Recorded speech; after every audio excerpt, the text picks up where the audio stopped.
Good afternoon, grasshoppers. It is time for chapter 7. Chapter 7, Charlie's birthday. I wonder what's going to get for his birthday.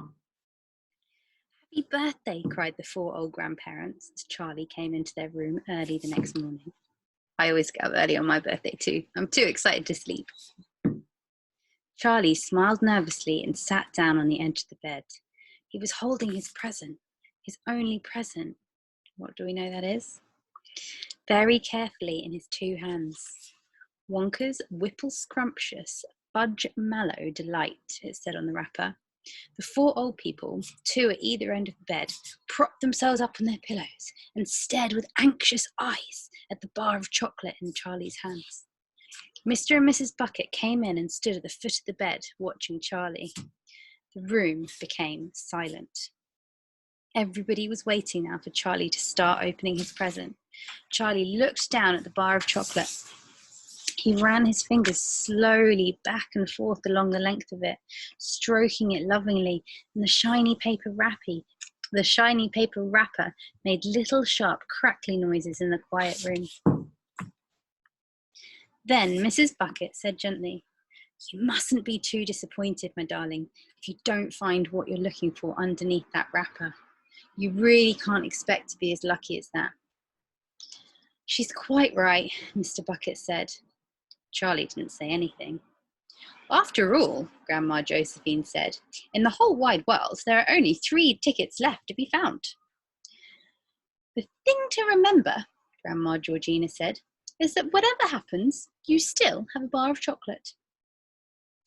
"Wonka's Whipple Scrumptious Fudge Mallow Delight," cried Grandpa George.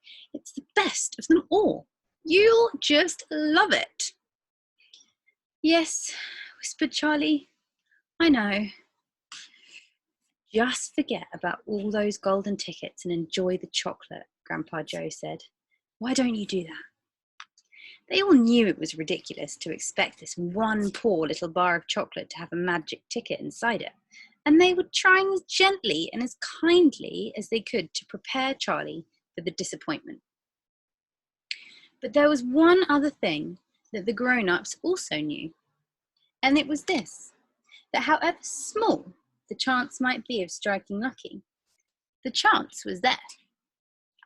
The chance had to be there. This particular bar of chocolate had as much chance as any other of having a golden ticket inside. And that's why all the grandparents and parents in the room were actually just as tense and excited as Charlie was, although they were pretending to be very calm. "You'd better go ahead and open it, or you'll be late for school," Grandpa Joe said. "You might as well get it over with," Grandpa George said. "Open it, my dear," Grandma Georgina said. "Please open it. You're making me very jumpy." Very slowly, Charlie's fingers began to tear open one small corner of the wrapping paper. The old people in the bed all leaned forward, craning their scraggy necks. They wanted to get a good look. Then, suddenly, as though he couldn't bear the suspense any longer, Charlie tore the wrapper right down the middle and onto his lap. There fell a light brown, creamy bar of chocolate. There was no sign of the golden ticket anywhere. "Well, that's that," said Grandpa Joe brightly. "It's just what we expected." Charlie looked up. 4 kind old faces were watching him intently, so they were looking at him really carefully from the bed. He smiled at them, a sad smile. What do you think his smile was like? Can you do a sad smile for Charlie? And then he shrugged his shoulders. Can you shrug your shoulders? And he picked up the chocolate bar and he held it out to his mother. "Here, Mother, have a bit. We'll share it. I want everyone to taste it." "Certainly not," his mother said. And all the others cried, "No, no, no, no, no, no. We wouldn't dream of it. It's all yours." "Please," begged Charlie, turning round and offering it to Grandpa Joe. But neither he nor anyone else would take even a tiny bit.